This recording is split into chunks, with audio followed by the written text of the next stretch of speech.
clear. The runway is clear. Said the runway is clear. The runway is clear. The runway is clear. The runway is clear. Let's talk about it. Said the runway is clear. The runway is clear. The runway is clear. The runway is clear. Let's talk about it. Said the runway is clear. The runway is clear. What's up, everybody? It's the Runway Is Clear here with Carlton, and we are here with another special guest. I mean, I don't know where to start, but we got an entrepreneur, creative visionary, a cultural architect, and I mean, we had some moguls on the show, but today, I think I'm gonna go ahead and just put it out there. We got an icon in the building. Yeah, we got an icon. We got an icon in the building. You know what I'm saying? Icon. We got an icon in the building. So yeah. I'm gonna let him do a lot of the talking today because he got something to say because he been around. I don't mean that because of his age, because he's only a couple of years older than us, but I'm telling you right now, he got some stuff to tell us. So we got to open up the door and open up the table for none other than Mr. Choo, Mr. Front Porch himself. Man, Mr. Smash Tags, Mr. There's so many things we can say. I mean, I don't even know where to start. Mr. Turbulence, Mr. Snow Caps, Mr. 50th birthday to shut down the city, man. Oh my God. Centennial, you know what I'm saying? What's the other words that we keep Oh yeah, put your shades on before we keep the synchronicity. Oh yeah. And as you can see, he's a producer because he kept us in line. We definitely forgot that part. Let me go ahead and throw my synchronicity glasses on, man. We ain't got nothing going if we ain't all got it on there. But man, welcome to the show. Welcome to the show, man. Appreciate y'all. Man, he came through with some merch and stuff and threw us some. Yes, he did. Front porch. We out here like we going on Front Porch. So hopefully after this I get invited on. I told everybody I was gonna do some auditioning today too because I sing in church every Sunday. So yeah, JJ on there, so you can bring me on there. I could do a couple of his songs or something like that. Sunday, look, we call him Sunday Best. Sunday Best. Sunday Best. Yeah, all right, man. Now, just go ahead and tell us where you started, where it started at, like where you was born, raised, grew up at, and all that stuff. Born here, man. Raised here, you know, between DC and Landover. I done had my share of the area. Okay. And probably the most impactful thing about growing up in this area is probably the culture. Yeah. Like for me anyway, it's been like, you know, go-go music. Right. We make our own clothes. Right. Right. For so long, we didn't really care what the other world was doing because it was all us. It was all about what we had, you know, right here at home. So a lot of my, I guess, inspiration came from seeing your Junkyard bands, your Red Essence, and the Madness Connection, and, you know, then became Shooters, All Days, Hobo. All of these things let me know that, okay, so we can do our own kind of ecosystem. Yeah. Not having to reach too far, you can kind of like see that in front of you, and that says, okay, well, that's reachable. This person is, okay, yeah, they're a little older than me, but I'm saying that's much, it's more reachable than to try to say, okay, I can fly to California and I can try to meet somebody, be in movies in Hollywood. Yeah. You know what I mean? So it's always been that. You've done that too, though. Just well, nah. We gonna throw that plug out there now. I got it down here to say it, but just in case we don't, we gotta make sure. Yeah, the stuff you're talking, you really know. I mean, you know, as you can see, we will do it ourselves. Yeah, so for sure. Right. We're not looking for a handout. We're not starstruck. We're not, you know, like Hollywood people. It doesn't really impress us.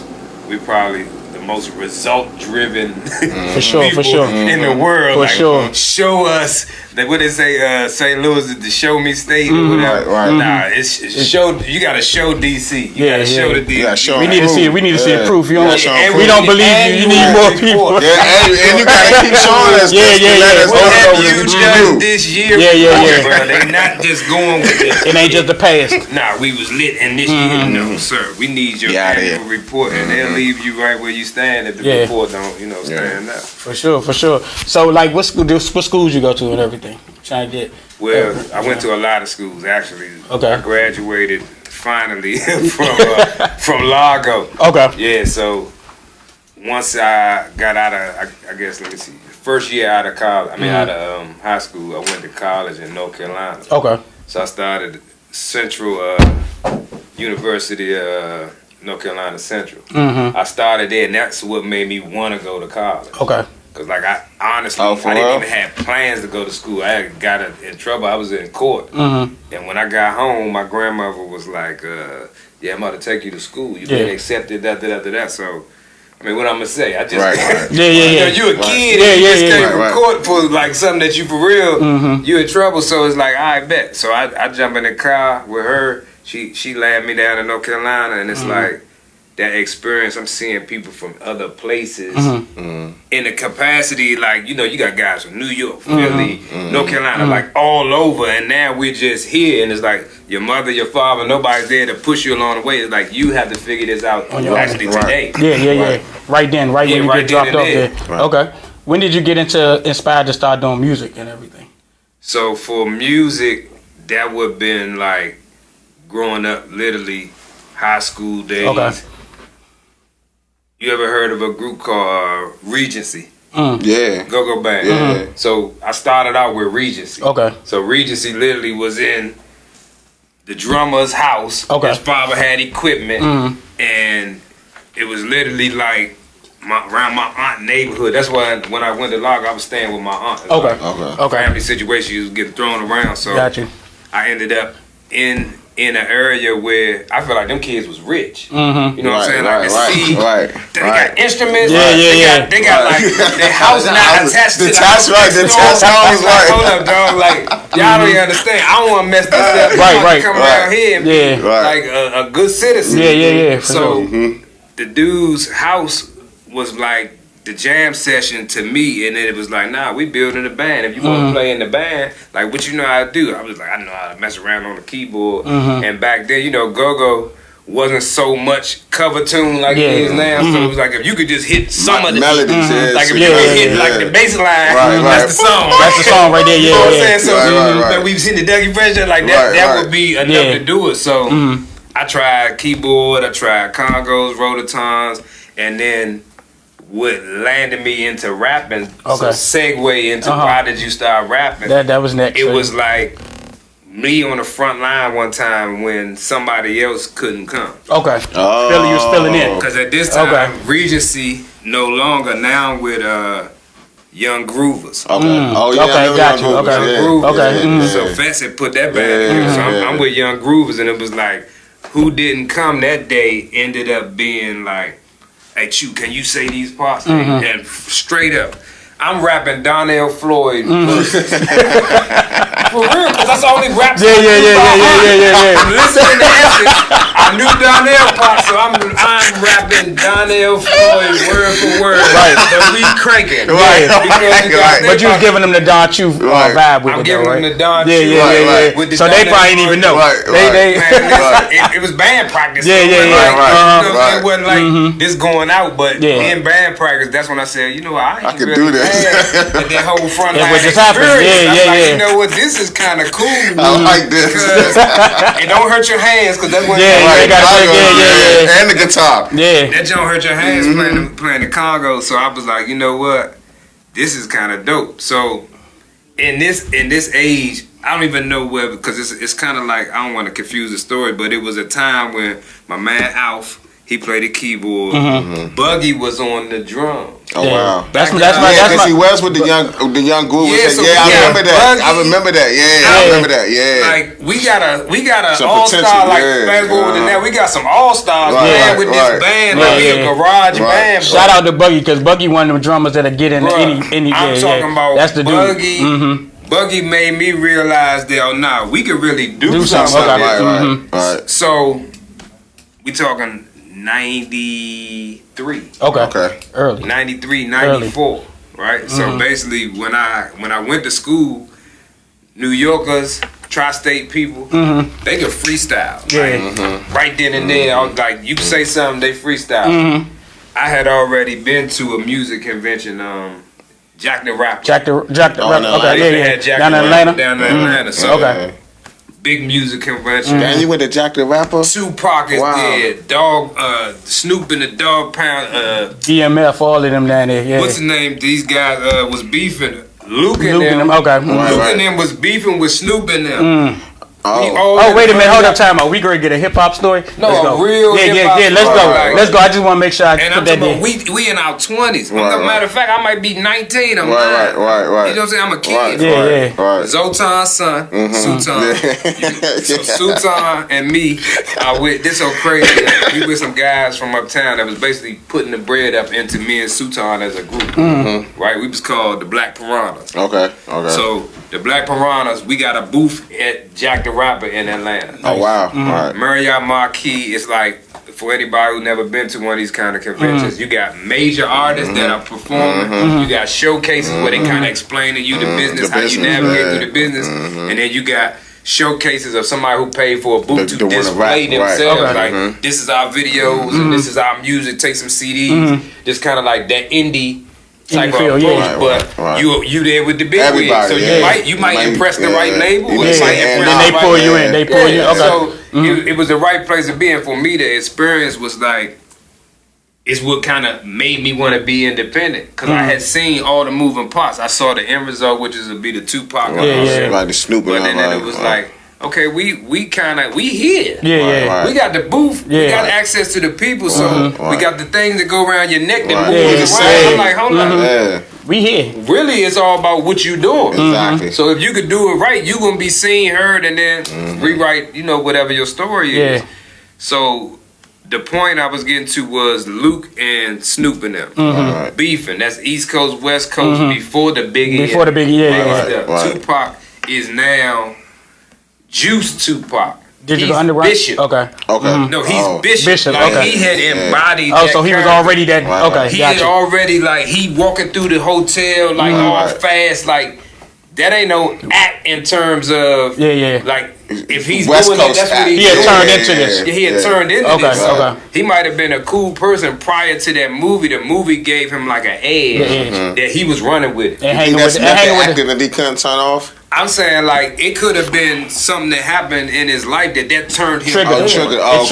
It put the battery in his back. It put the battery in his back. So you gotta think, before then he was acting school, all of that kind of stuff, but you don't know people dark secrets. Or their family. If you push somebody hard enough, how you know what I'm saying? How can they end up? So that's crazy. They coming down the escalator and parking them. It's Luke and them coming up this way.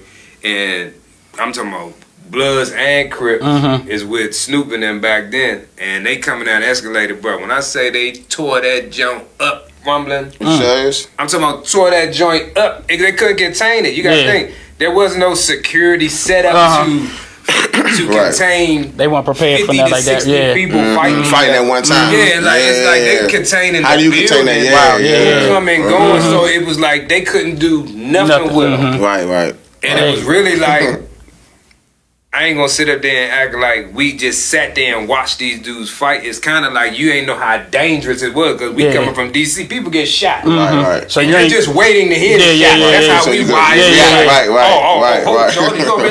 It's Bloods, Crips. You see what I'm saying? We looking at you like, what's going on? It's gonna be a fair one. Now just sit back, get your popcorn. This is about to be, you know what I'm saying? And thank God, ain't nobody get shot at that joint, but it just gave me 2 wake-up calls.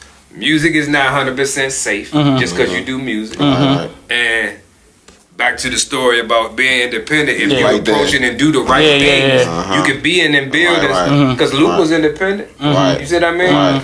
Snoop and them probably had to deal with their company. So they were still a company. And they had signed with a major. So it made me that entrepreneur, that do it yourself, we can figure it out. It made me want to approach that, because I already know that the more names on the bottom of your CD will show credits go to this person, that person. More names is more splits. That's it's just makes sense. Makes sense. Splitting the pie, you know. Yeah. So what was that experience like for you, as far as when you came back home from being down to Jack the Rapper alone? What was your mindset like when you got here, and considering the situation, we full go-go, so it was like you just was in the almost the mecca of hip-hop at the time. Or how did Smash Tags come out of that situation? Well, that's a good question, because what happened with crazy thing with the Black Piranhas, perception is everything. So I won't throw nobody under the bus and say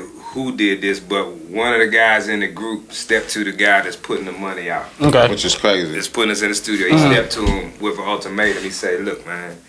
Because the guy was like, "Look, I need y'all to sign some paperwork so that I ain't just putting money into it and then y'all go over there with Jeff or whoever and be gone." So he wanted to get us under some type of contract agreement. Okay. And so Shorty say, "Man, look, if you want," and back then this when the Land Cruiser was a big deal. He said, "If you want me to sign, I need 50,000 in a Land Cruiser."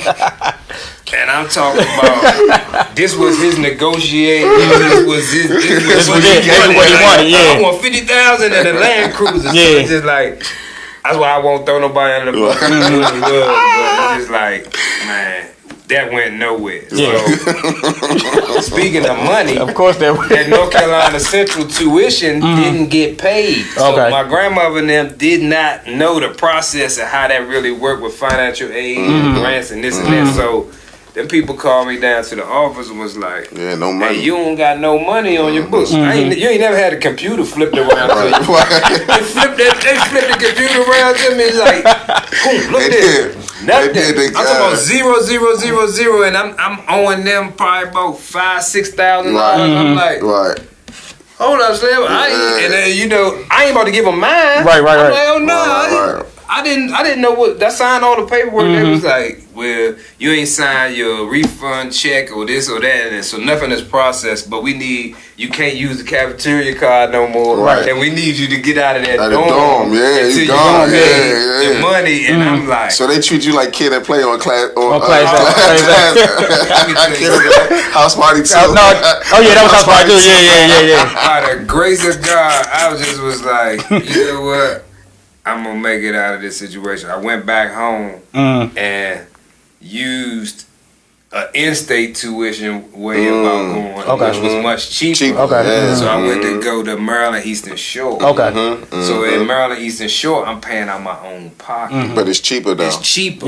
So I got the Pell Grant and the balance on me. So it's like I ain't gotta ask nobody for nothing. I'm just literally now paying my own way through college because it's like I didn't got a taste of it. I'm like, no, this is. I could go back around the way and end up dead. Or locked up.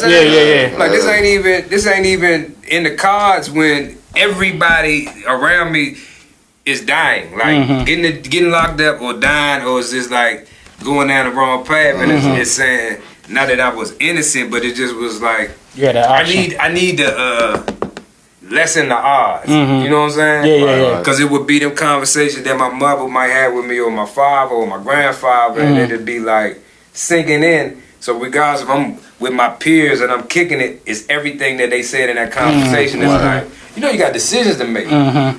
You got movies like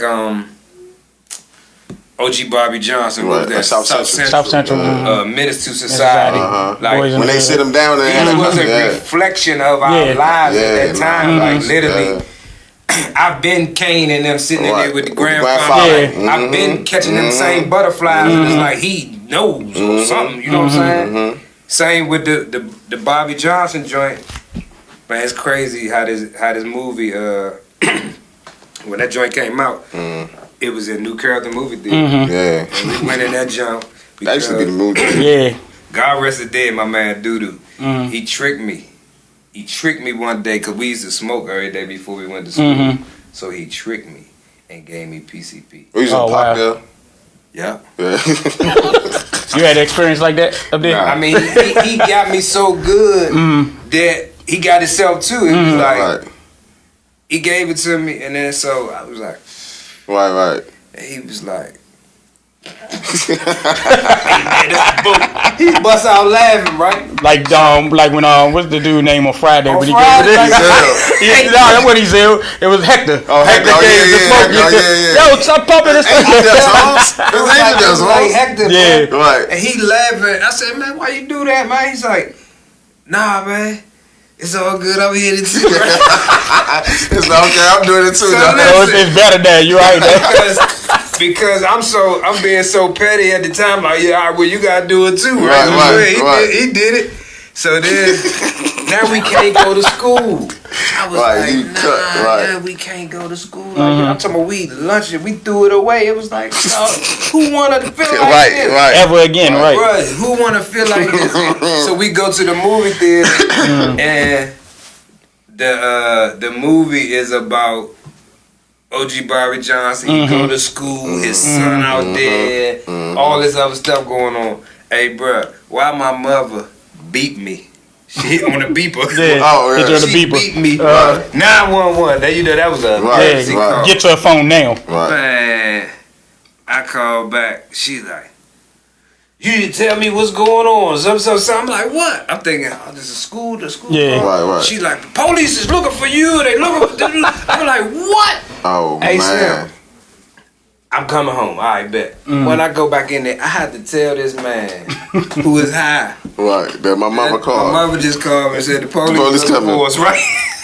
So I tell this man, hey, bro, the police looking for us. Hey, Slim, he flip on me. Right. It's like, you better tell me what's going on. Hey, bro, it's like everybody. You got everybody on you? Everybody on me. I'm like, dog, this is crazy. But that's why I said them drugs. I was like, I ain't got to worry about this because I was like, is it real? Is it fake? Is, you know what I'm saying? You don't even know which way Am to I go. in the Matrix? Right. Now you in the Matrix, all right? What shoes was your favorite shoes when you was in high school? The favorite joints was the Gucci. Okay. Yeah, the Gucci tennis shoe. Okay. Because it was like not achievable. Yeah, So recognize that this man ain't say Nike, he ain't say Adidas. You went straight to the Gucci. He went. And you talking about the 84 Gucci. That's what you're talking about. I'm talking about the old one. Yeah, because it's like, I seen, see, back then we call them the big boys. Yeah. Like, when I'm a kid, you seeing what you seeing. I'm wearing hand-me-down Gucci sweaters that's hanging down to my okay, got you. Because my uncle and them had it, but it might have been okay, got you. Small. Okay, so like, got you. I'm already like experienced in elementary school. Yeah. They made me best dressed in elementary, high school, most unique style. I think they created a whole category for me and Hafiza. Right. Okay. Oh, for real? That's Zotan Door. Wow. Yeah. So it was basically I would wear certain stuff, but then it was also because I was into art and drawing and painting and all of that. I would like gravitate to certain stuff, so it might don't necessarily even be no super name brand, but it just look different. Why you got that on? You think your uncles helped you with that, with developing your style? My uncle, my father was fly, so like it passed down. My father, your grandfather? my father had a room at my grandmother's house that was just like he had clothes there. So when we growing up, Ralph Lauren, Tommy Hilfiger, all that stuff was a big deal. So I would like be pulling out the drawers. He got endless polo sweaters and sweatshirts and all that. My father need like a candy store. My father need to come up. He got his own story. You know what I'm saying? Right. But like just I would get stuff like that in probably like 7th grade. Okay, got you. So you was getting groomed at an early age, high level and fashion. we learned that what's the name with Woodies and all that. Yeah, Woodies, man. What? So Woodies would let you exchange it if it wasn't like banged up. All my father's stuff was like pristine. And it ain't matter how long you had it. Like Nordstrom was. You could kind of take that joint and be like, man, I don't even like this joint. I can't fit it. And you might be $90 to $100 in credit, and they might give you the cash, but we was so smart. We be like, we just want to switch it out. We just want to exchange it, and it would keep like in them times you ain't got no bills. It really just about looking the part, being, you know what I'm saying, having fun, having enough to. Back then it was roller skating and the go-go. That's it. You ain't need to go to Dubai or like nobody was traveling like that. You just be a superstar in your neighborhood. That's good enough. Okay. And when did you start traveling up to New York? Oh shoot, when college. Okay. But then when we started with Smash Tags, like you said, I started messing with them when I was in college. So Dirty Dirk, Dollar Bill, Pookie, and myself, Smash Tags was already kind of like working as a group, and then somebody I went to school with was cool with them and was like, hey, you should get with my man, and then they be rapping and they make their own beats and this and this and that. So it was like the word I'm gonna use, vertically integrated. It did not have to go nowhere. It was like everything can happen without no phone calls. It's now. So Dollar Bill had his own sound. So that was like, okay, so we already have our own sound because it's like how the Neptunes got a sound. You could just hear it and be like, oh, that's different. Yeah. Right, and then the way we rapping, it wasn't so DC, like stuck in DC, like that's what I was about to ask. Sounding like Scarface. Okay, yeah, that's what I was about to ask. Kind of sounding like Scarface. That was the flow back then. Man, ain't like, the truth. Sounding like Scarface would be the DC sound. DC flow. Yeah. So back then it was like, nah, y'all can really rap. Y'all rhyming, lyrics. Yeah, you got bars with it. And then Boogie can sing. Okay. So it was landing us in the situations where we had to go to New York. The crazy part is, we had another music convention in Miami this time. This was the Impact. I remember those. The Impact convention. And when we got there, no rental cars, bro. We trying to get the fly rental cars. No rental cars. We ended up with this stupid platinum color Chrysler minivan, soccer dad's special from Ray's rental car. Soccer dad's special. Y'all looking like auditors. Y'all looking like auditors. When I say this was before cell phones that you got the internet, we calling people out the phone book. Right.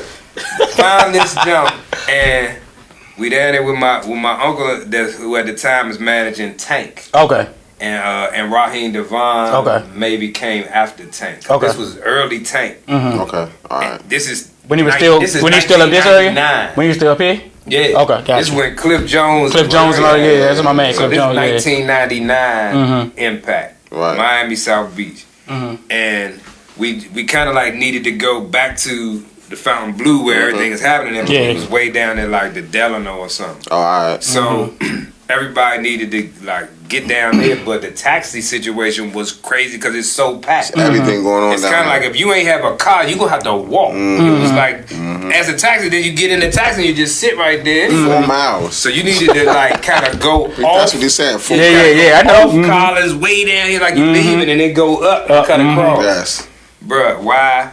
The dudes end up like needing a ride, got in our van. The van was the super soccer dad joint.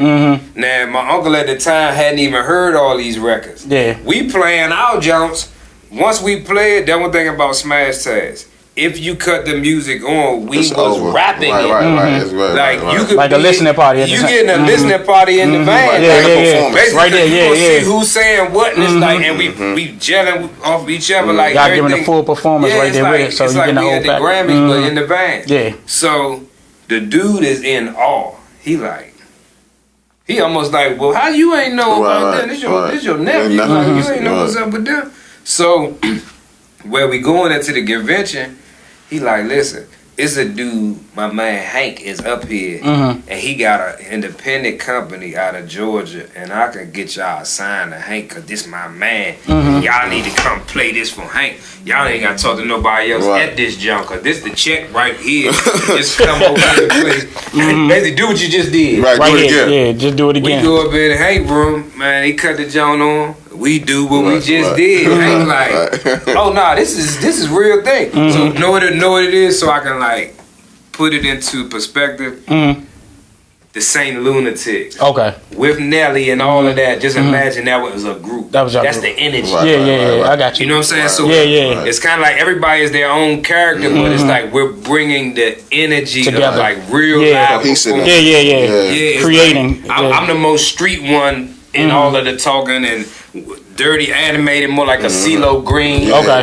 Got you. Dollar Bill like a smooth, like a Jay-Z. References. So basically, the group was something to see and to hear. Cause most time back then, you get somebody to demo and it's like, that who gave me this? Right. We wasn't into that. We like, nah, you gonna see this demo, like straight up. Pictures, photos, shoots, all that. Right? And what ended up happening? He signed us. Like straight up, he signed us, and we ended up getting like our first deal. Wasn't for no whole lot of money, but it was actually to show you that you could get paid for what you say, for what y'all doing independently. Now the way God works, it's like, that wasn't the best situation, so it was removed. They bankrupt. Oh wow. Yeah, so we get to walk away clean. Yeah, we get to walk away clean. No, never relationship with the New York guys is fully like we engaged in this whole. We're doing business now. So he said, "Look, I need y'all to move up here because all this back and forth to DC is costing y'all like the hotels, hotels, everything. The whole travel was costing more when we could just get an apartment up there and just like." Thug it out. Everybody, we up in the same apartment, just thug it out, and just going to the studio, apartment studio. It's like you gonna save thousands just investing in this right here. So we was like, all right, bet. We moved to Brooklyn, Fort Greene. Oh yeah, y'all was in it. No, we was in Brooklyn, like, and we wearing the all days. That's my next question because I was about to ask you, what was that like living in New York but being from DC? Bruh, you had because you going there. I need to hear that. That's late 90s. I need to hear that. I need to hear that. Yeah, so we talking about on and 99, 2000. I'm walking past Fort Greene Project in Brooklyn. Right. Filthy. Right. I got the backpack. Right. I got on all days, everything. Right. I got on all days shorts. He had the big shorts. Shout out to Curbone. We see you soon. See you soon. Curbone dress match. We got bags up. When I used to pull up down Benner Road, we got bags up. Y'all got a show? Y'all with S's? Right. Y'all go. Get your side. Right. Like we got stuff that probably never even came out. I'm talking about headbands, shirts, 365 all day. Right. And bruh, when I tell you, we up that jump and the people is looking like, what in the world? Who is this, bro? Right. Self-contained. I had to figure out I need my New York swag uniform. Okay. So that's when we was shopping, we would buy the blend in. That's why we started. Like when you go back to that video, it's on Tidal now. You can go to watch Smash Task, the song called Money. We talking about Echo. Echo Unlimited. Okay. Now Pookie said we rocked the Echo, not Versace. This was when we done played Versace out. We done wore so much. We playing basketball in it. I'm around South. We was on the block with cut off probably $1,000. Like we roughing it all the way like it's nothing. So we now. That's exactly how it is. We now in New York wearing kind of like the New York swag, and we endorsing it because somebody we had like close to Echo Unlimited. We had other brands start giving us clothes. Of course. Right. Once we signed, once they start seeing you moving around, that's what they once do. we signed the RCA, it was like game over. I didn't even know how it worked. Right. And the way we signed the RCA, we get put on a showcase that was really for R&B artists. Okay. So my man Charles Farrar. So shout out to Charles, shout out to Troy Taylor. That's what we working with. So they're responsible for groups like Boys the Men, Johnny Gill, Color Me Bad, Sweet Lady, like these records that they produced through character. Okay. Right. So the relationships that they had, we're now utilizing those relationships.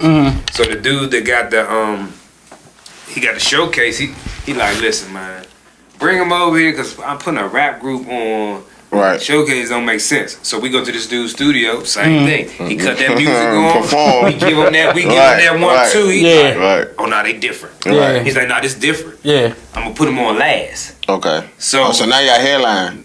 We basically headline the showcase. Somebody else, But only people that there is not for no audience. This is A&R. This is from like all the label A&Rs is there. They just talent searching. Bro, we blew the doors off the performance, and then the people from RCA, they jumped the gun. They was like, hey, can y'all come up to office? Like now? They was ready. They ain't want nobody else to see. They don't want nobody else to see. They want 24 hours to go by. So like, after the showcase, we leave and we on our way back to 23rd and Park. They like, nah, we on 26 in Broadway or whatever. They like, just pull up right here. Right, so we like. They like, we not wasting another minute. Bro, Jay-Z and Rihanna.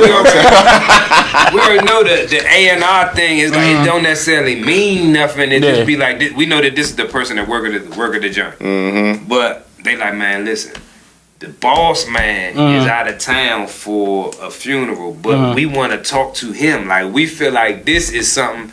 Same type of situation that Wu-Tang got from Loud. Okay. Oh, So Loud was at RCA. So now this is a Wu-Tang situation. This is bigger than sign an artist. This is like y'all made the music, y'all write the music, y'all we don't need to pay no extra money. Y'all got everything this right there. This thing we just heard, we can put this out. Master it right now. So nobody's heard this. So it's important that they kind of like contained us before we put it out. Because we basically could put it out.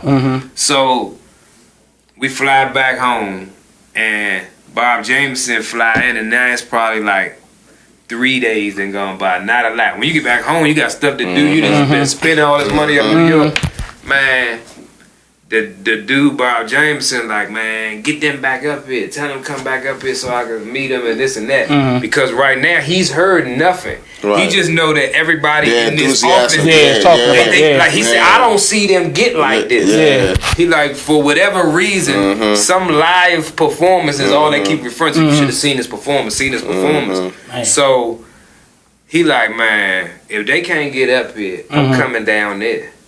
So we like, all right, what if you gonna come down there? And we still like, we not even really processing. This is Bob Jameson, president of RCA. This is really happening to us. Roughing him off, like, telling him to get out here.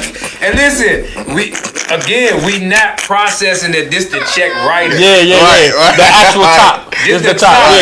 There's nobody but everybody else. He's saying we beat all the other systems. You ain't gotta go through listen to my demo. We already here. He's him. But that's typical DC self-entitlement, how we feel. We always feel like we like... No, but then there was a real thing that, like, this is 5 grown men. Because my other man, like, everybody, we got to stay in hotels. So, like, hotel might be 500 tonight, 3 something tomorrow. And then it go up, then there's no room. It's like, you got to move to down the street. It's chaotic. The car, every time you move the car, it's like $75. It's like, when you look at it, every step of the way is money. You're incurring. It's thousands and thousands of dollars. You're not a millionaire rapper yet. And you're not a label. You don't have a label. And they not back to front you. It's all you. Exactly. So we get it to the point where he say he coming. We go over Melvin Middleton house. Okay. Shake and bake. Is this leading into that's leading to another say? Because I feel like we about to go. Shake and bake is basically. He's our manager, one of our managers. Melv, you know Melv? Heard the So Shake, shout out to Shake. Shake don't tell us that Bob James about to pull up to his house. Right. So we literally he said, come over the house, come over here, pull up. We over his house like 11 in the morning, which was rare.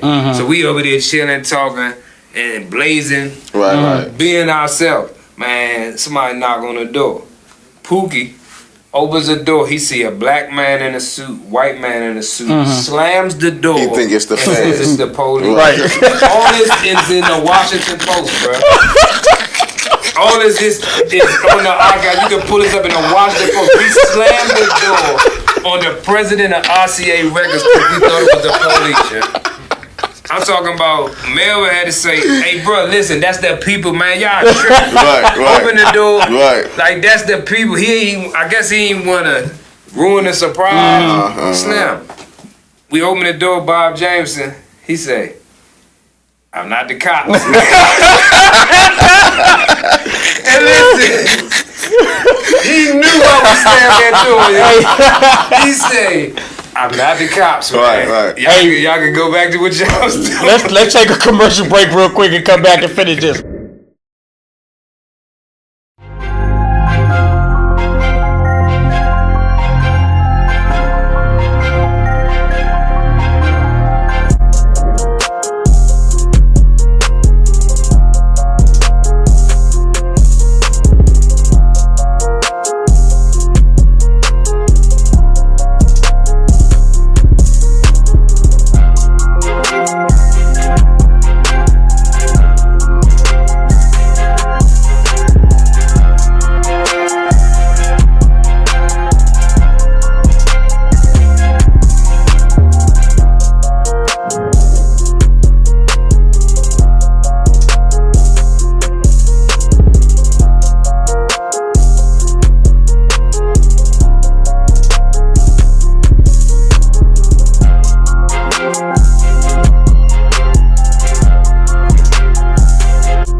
Like I've never heard that story. All of these things that like I've been able to experience or been a part of.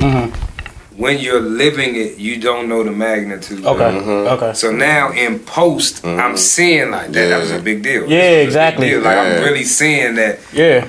So like guys have come up to me and saying, "Bro, y'all inspired me to do this. Y'all inspired me to like be a rapper, to be independent, to be this, to be that." And literally, I never set out to do any of that. We was literally trying to do our thing. Yeah.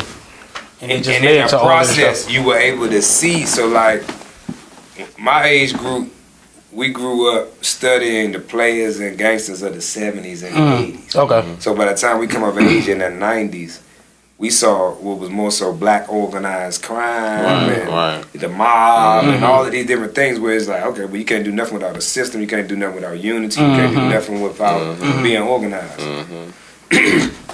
So the biggest challenge in this area is those things. Being organized, sacrificing. Like, you can't really get those things out of this group because everyone wants their story to be the story. The story, yeah.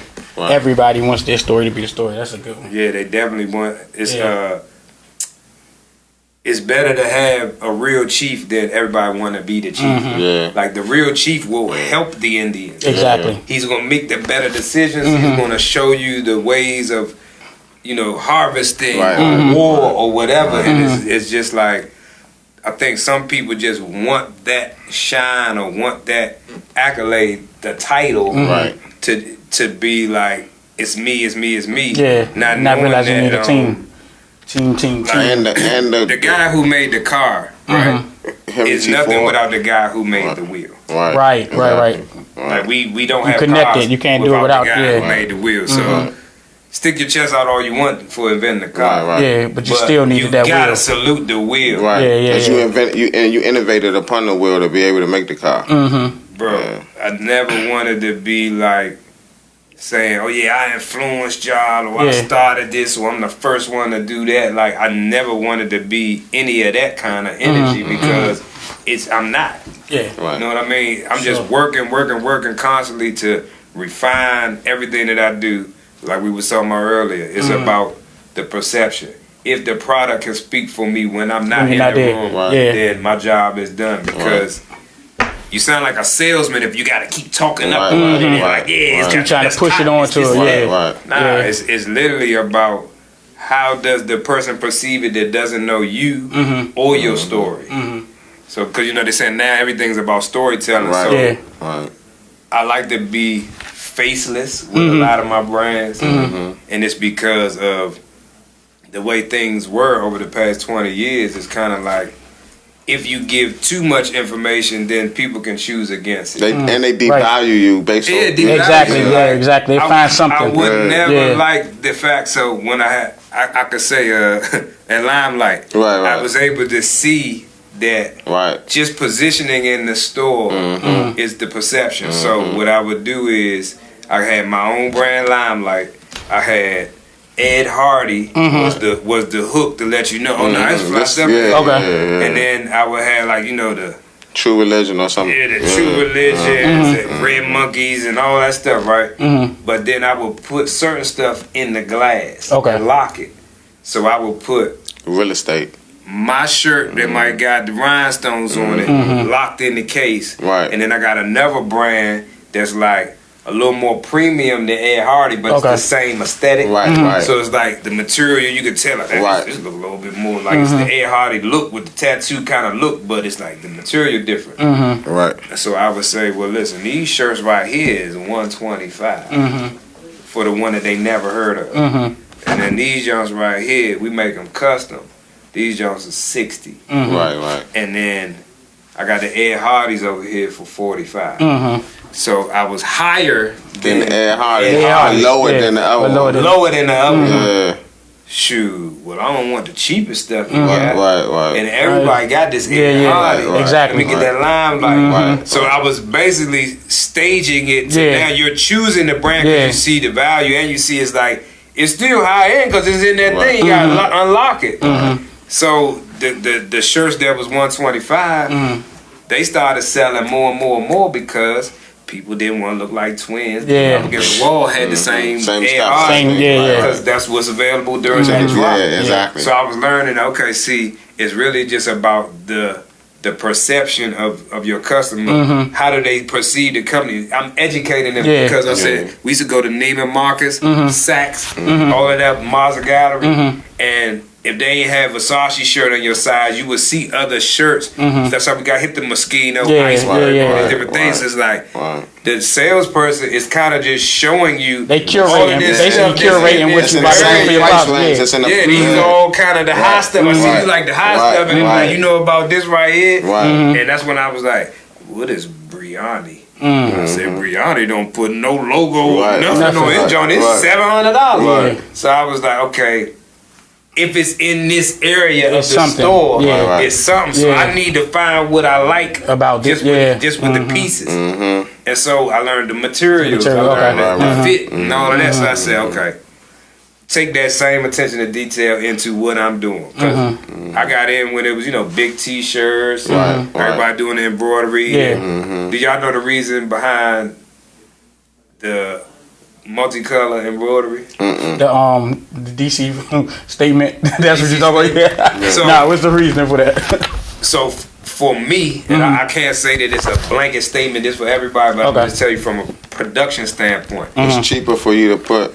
Well, when you're getting your order made, you giving them a color of shirt, and then you saying, I want this design in this color. Okay. Every time they had to change the threads, it costs to break the machine down. Also, now you got to buy another shirt. You want to do a different color. So you want the black on black, you want the red on red. But if you get multicolors, it works with all of them. It works with all of them. I didn't even think about that. You're saving money on production, and it could match any shoe. Every shoe. Bro, I'll tell you the way this man think, dog. That's crazy, listen, man. Me working for him I worked for this man. I known him for years, bro. But he gave me the opportunity to work for him. I worked for this man for 1 year. I learned at least 10 years of knowledge in 1 year, bro. Like just from like the way that he intentionally go out and do things. Like he put his intent into so strong, bro, that when you get to the other end, there is no room for negotiation on this end because of how much he's put in on the front end. And he knows what he wants. Yeah, remember we was having a conversation about him when I was telling you this, and I was like, he put so much in on the back end when he's preparing it, that by the time he get to this point, there's no negotiation. Yeah, it's by. You know what I mean? I know what I'm doing. Like, it's you know what I mean? But that process. Sometimes I'm seeing more and more companies are now allowing you to see that process so that the value is there. Right. If you see me showing the process of what it takes, it's because I need people to understand that the story that got this product to where you're now buying it, it's a lot of moving parts. It's a lot of, you know what I'm saying? Like the reality of that. A consumer would have even appreciated exactly, like the duffel bags. The ones that are hand painted are different than the plain one. This is actually hand painted by an artist. That, you know what I'm saying? Got dope so the time went through it. So it's so much value in that to know that this is the one bag that's like this. Wow. And it's I think the journey is what led me to being less is more. Yeah. Right. Okay. Yeah, less is more. Right. Let's talk real quick about the movies you was in, and then we gotta get to the front porch because I know our time producer about to come knocking on the door in a minute. So movies. The movie situation. I did the Rayful Edmond one. Shout out to Kurt Bone and Kurt Frazier on that one. They chose like all local talent. Yeah, so it was DC rapper. So he used my music, played the role in there. He made me play a rap one against my grain. But I really felt like that was dope to use DC talent. Yeah. And even though, what's crazy is like when I looked at that back then, I was just like, this was like, I think I met Kurt. I met Kurt I was working at the bank. He used to come into the bank. I was a teller at the bank at it was the market, Union Market. Okay. So that's where I met him at. But so that was around like 98, 99. So then when the movie came out, I was already familiar with him. So I'm looking like, you want to know what I noticed about it? Because we done all heard the story. You know what I noticed the most about it? What? the all days all through the show, through the movie. Oh yeah. That made me like at that moment, like even though I'm working in the bank, I'm thinking like Brandon is everything because watching that, all I wanted was that. I didn't even want to know nothing else about the story because we grew up hearing it. Right. So, but I mean, looking at the fact of how he branded that straight through, it was insane to me. But the product placement we had some of the pieces I was providing with the wardrobe, like that was my Eddie Bauer coat. Okay. The other man, he had the original Madness hats, like we was bringing stuff. Matter of fact, one dude had bags of sweatsuits, Sergio Tacchini, all the jump to monster. He had everything, and it gave you that look. But the all days thing, that was probably like the smartest thing for Bone to do because he knew it would grow outside of DC. And it did. Exactly. Oh my goodness. Exactly. Exactly. Immediately they dropped it. Exactly. Sold out every store like they couldn't get nowhere. And even young, that joint sparked it in me because I was sitting there like, man, this is so important. Like, so I definitely get that. What else was the other ones you did? Oh, Two Aces of Dirty Heart. So that was produced by us. That's Booby. Booby got with Alex Acosta. Okay. And Alex, yeah. So I walked right. I had just came home from being away and walked into that joint. And Booby was like, "Man, we're gonna shoot the movie." And the crazy thing is, we had started shooting that movie years ago on film, and it's kind of like it just wasn't coming out right. We were spending money. Because with film, you know, you don't get it until you develop it. Yeah. So we were spending money and like not even knowing that what it looked like. It was not coming out right.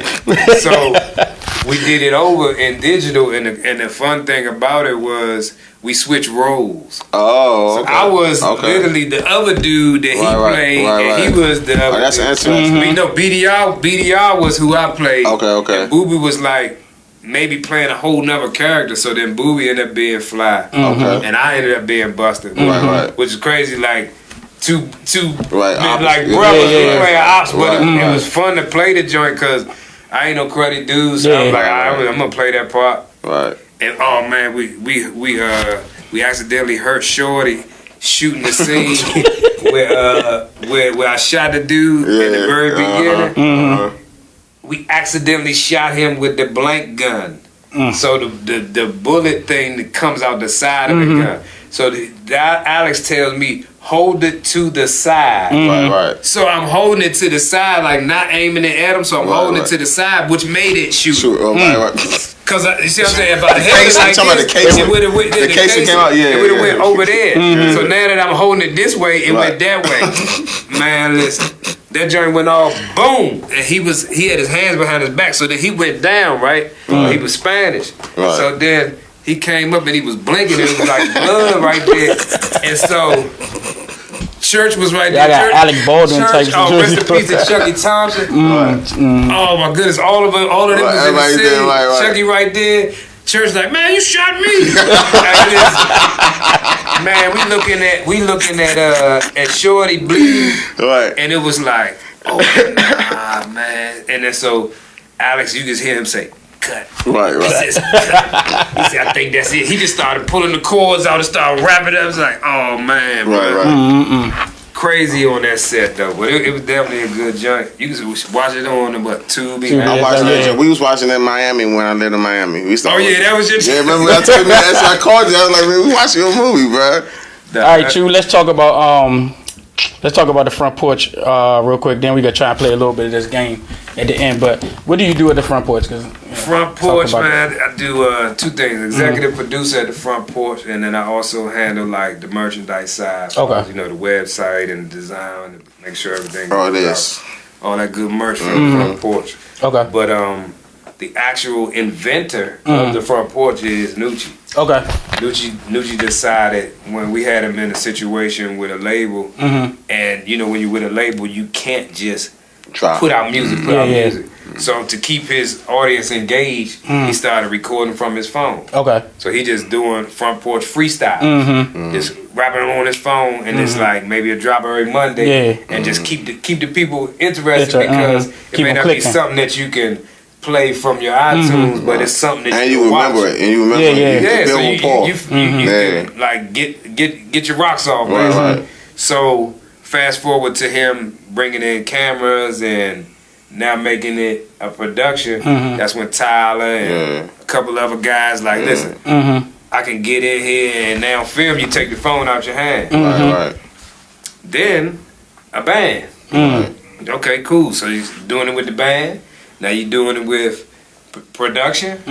And I mean, shout out to what it became, because we brought people that do good camera work, good editing, good sound, good food. Everybody, again, the whole team, like you said. Yeah, we created this family, and everybody's playing their part, so it's not like one person have to wear all the hats. It's literally like a unit. Like, shout out to Joey, shout out to Sliz, shout out to Big Country. Gotta shout out to Big Country. That is my dog. Listen, Big Country is the blessing behind Big Bobby, the blessing, because with his expertise and being on board, it's like everything that everybody brings to the table. Quentin, Sade, the whole team, Reggie, Godfather, all of us.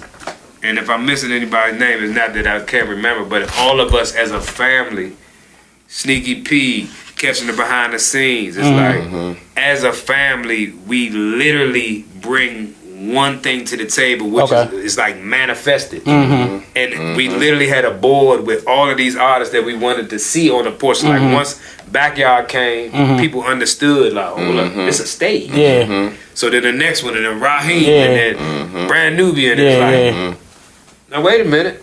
Because somebody is somebody's favorite artist. So when you seeing your artist's favorite artist, it's like, hold on, this is a real. It's turning something. It's a real thing. And it compel other artists to want to get on it, because they looking like I'm missing out if I don't get on it at this point. It's grassroots DC culture though. This is where we grew up. It's back to the man house with the equipment. It's like it's literally going in a time machine, but now you're hearing old artists, new artists. That's what I was about to say. The way y'all bringing the older artists in. Lenny Williams was on there killing. Like, I was like, oh my god, good music is good music. For sure. The thing about with the porch, you have to be able to bring it. Like, you really gotta bring it. This is ain't no filter. And you can't pay to get on it, so it's it's not your band, so you got to get up there. We get a practice where they bring their own band. That's a choice. That's a choice. You might got your band, so I don't want to say you can't use your band. So it's like, you come and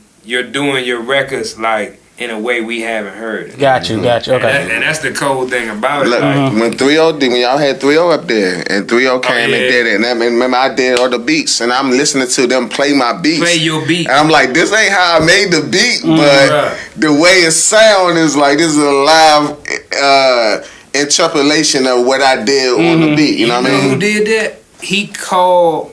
So like, I want to say this was when either Mobb Deep was there, or Brand Nubians. I think it was Mobb Deep, but he got on a FaceTime and let somebody hear the beat, and he was like, right, like right, because it was his beat that he made. I'm telling you, yes, that feeling alone, that feeling alone, it's exactly what you talking about, because he was like, 20 years later, bro, this is crazy. And it's, the beauty of it is so timeless. So it's gratifying, bro. The live concert series, like what we're doing at the MGM and Roots Picnic, like these live concert series is what gives you the in-person experience. Okay. Because you never been to a show where you don't know who it is.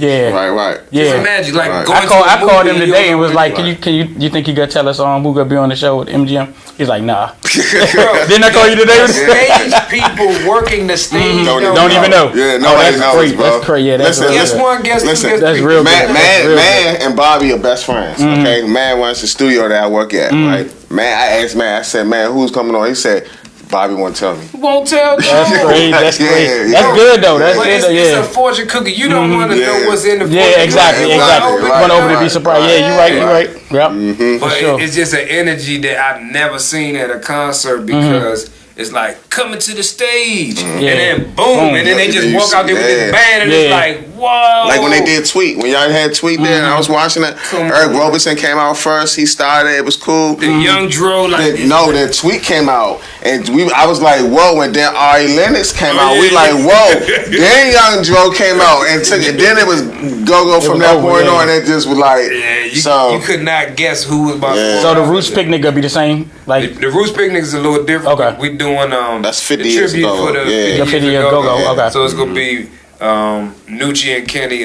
Kenny Burns gonna be hosting that stage. It's the Ball on the Front Porch stage. Okay. So it's like home team. Okay. Going to Philly. Okay. And it's got to be more of that. I don't talk about stuff that I do, but I'm happy to be working on a short film project with a homie, Spendit. We started. It's called All the Way Trim. Oh, nice. It's literally vertical shorts on Instagram, and it's like it's picked up where people are talking about it like power. Like I'm waiting for these episodes, and they're only 3 minutes. Right. But in this, I wanted it to sound like us, look like us. It just feel like authentic. It's this comedy type of skit type of thing, but it's like all of the talent is us. You know what I mean? It's not like we're trying to be like someone that's from somewhere else trying to be like they're from DC. This is DC. It's literally, you can hear it, you can see it. Why do you think we so witty like that, being from this area?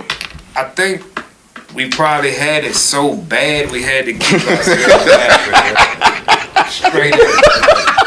We've had it extremely bad to the point where we've had to keep ourselves laughing to keep it crying. That's how you get it going. Yeah, you're right, bro. Because why I'm thinking of Martin, Dave Chappelle, all of the funniest people from like here, Tommy Davidson. I forgot about Tommy Davidson. You're right. Even Drewski. Most people don't even know Drewski from Columbia Murder. For real? He is? Drewski from Columbia Yo, I didn't even know he was that funny. I just started following him like last week. He was just in Subway when I came. With that tow truck outfit on. I was The like, Subway right there? Yes.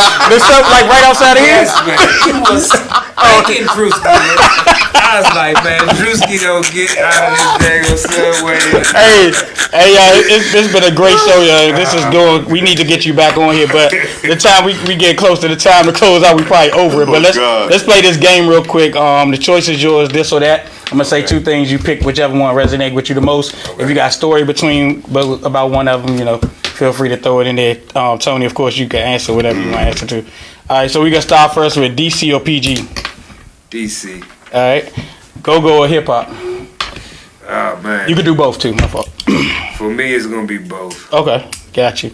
Why you say both? Just because they both? Just because I've been in both, and I'm like so embedded into both of them. Right. I got such a love for Go-Go, like with DC Stamp when I started that page. Right. It was literally because I love that page. Somebody was. I didn't even know that was him until just now. Right. You heard me? I thought I did a lot of research. I thought I did a lot of research on you. I don't have that in my notes. I didn't even know that. It was a why behind that. Okay. So it's like I saw our culture just get swept under the rug. Like Jim Jones was asking who started New Balance, this, that. Yeah, exactly. So I was like, you know what we need? I was like, we need like a landing page, like a Wikipedia, but at least we got pictures and proof. Yeah. Right. Undeniable. They can go back and look at it. Argue with the pictures. Right. Yeah. Argue with the facts right there. That brings you to the good one. Streetwear or high fashion? High fashion. Okay. If you could wear one designer for the rest of your life, what would it be? One designer. Not my own. Nah, you gotta say your own. Just say your own. Not my own. I wouldn't even ask no designer that. Just say your own. But I will say this: if it was one pair of jeans that I'm stuck with, it would probably be G-Star. G-Star. Yes, sir. Shout out to the stars. Yeah. Podcast or TV show? TV show. All right. Trey Songz or Miguel? Trey Songz. That's the whole. I know. Trey Songz. There's gonna be some stuff. Backyard or Essence? Backyard. Kurt Bone or Kirk Frazier? Ooh. Kurt Bone or Kirk Where's Frazier? Kurt? Where's Kurt? I rock with both of them. Yeah. But if I'm gonna say impactful, I'm gonna say Kurt Bone because. Like I spoke about, he can give us the clothes for the shows and stuff, and then like I just saw like with his brand, he had the parties, the Kurt Bone parties. He was fully a full brand. He didn't stop at one thing. Now he's got the podcast. So it's like with Bone, he took street influence and this pushing into fashion leverage. And his name still ringing, and it holds up good. Like you ain't gonna hear nobody say nothing negative about him. For sure. Yeah, shout out for sure. Definitely can't take nothing away from Frazier. Shout out to Frazier. I just needed to see if you was gonna pick one of those. Nah, go with both. Frazier definitely. Frazier got the eye when it comes to that. You were just telling me that too. He do the big. All right, Circuit City or Best Buy? For me, I'm going Circuit City. Circuit City, that's what you got to show. By the time we had people snatching the stuff out of there. Exactly. There's a truck out front. Air Max 95 or Phone Posit? Man, Phone Posit. Phone Posit, all right. Wale or Pusha T? Man, as far as for them lyrics, can't go against the grain. Okay. But damn, Pusha, right now, Wale got me like really saying Wale. This last project, it's an eye opener. Last project, because Wale always been fire. Like this last project, it's like he got it connected. Has surpassed what Pusha T has been in my repertoire listening. Because I've always listened to Pusha from back with the clips. Like we did some. You did some stuff with it, yeah. I was about to ask you about that. Pushing them the delivery and the cadence and the content. I was about to say, what Wale just did right now. His songs, Wale's songs, different. His song structures. He just murdered cadences, content, everything. Thought like just check. Yeah. He did a great job with the project. Man. For sure. And then plus, when you listen to Pusha T projects, I like Pusha T project like the one he did with Pharrell and Ye, but I feel like. Just honestly, I feel like Wale constructs better songs than Pusha T as a whole. You know what I'm saying? His actual they both great, but like I said, the Pusha T project that he just did with his brother, that joint got us in one store. We're in a mall. Right. One store. Right. The Wale project actually had different stores. Different levels to it. Neiman Marcus going in with dealing with Wale more, so you got a lot of different. You everywhere with it. It's a lot with especially that Fly Away song. Fly Away crazy. Repeat. For sure. What about this is the last one right here? Love or Peace? Man, I would say go with the peace, man. Peace. Because love could be fake. As long as you keep it peace, you ain't even gotta love each other. Keep it peace. Because some people gonna just coexist. The love will come with the peace. You know what I'm saying? Like if you could be at peace long enough and realize our differences are our differences.